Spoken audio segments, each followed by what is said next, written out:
ضاق صدري من بلادي لم ألاق اليوم زادي، كلما ألقاه صوتا يصرخ اليوم ينادي يكفي ظلمي يا بلادي زاد قهري من أنادي. قد فتحت أنا محلي حتى أبقى ولا أولي من بلادي طول عمري، هل علمتم ما حصل لي للأسف زادت ديوني، ما الحكاية فاسمعوني. من مدير ليس يفهم ليس يدري كيف يعلم، كم نعاني من ضغوط من ديون ليس يهتم، كل يوم يأخذوني للإدارة يسجنوني حتى أعطيهم نقودي كي يفكوهم قيودي، ثم أسأل ما الحكاية يخبروني عن رواية ليس فيها أي غاية إلا ما لي في النهاية. أكثروا ظلمي وقهري أتعبوني ضاق صدري، جئت أشكو للنيابة ظلمي من هذه العصابة، صرت أحيا وسط غابة كلهم فيها ذئابة، من مدير الأمن حتى العسكري حق البوابة.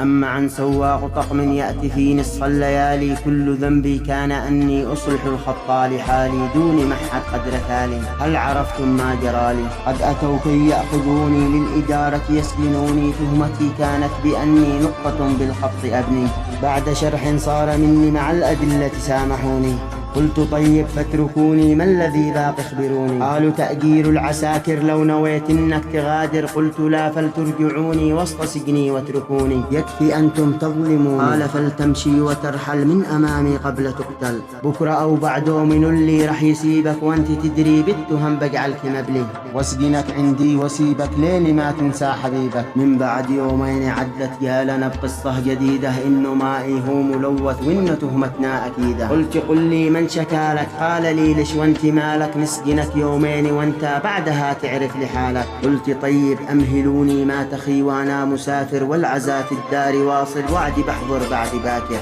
قام اغلق هو محلي وشل عمالي وولي، حتى طفل ما زال قاصر قد تركته وقت سافر، يجلس يسجل ديوني خفت لو هم يسرقوني. قد اتوا نصف الليالي يسجنوهم ضاق حالي، هل انا قاتل وضارب او انا مجرم وهارب؟ انني انسان عادي أحيا في أرض بلادي، يأخذوهم يضربوهم وسط سجن يتركوهم، كلما أرسلت شخصا حتى يعطيهم طعام يأخذوه يخبروه إن يعد فسيحبسوه.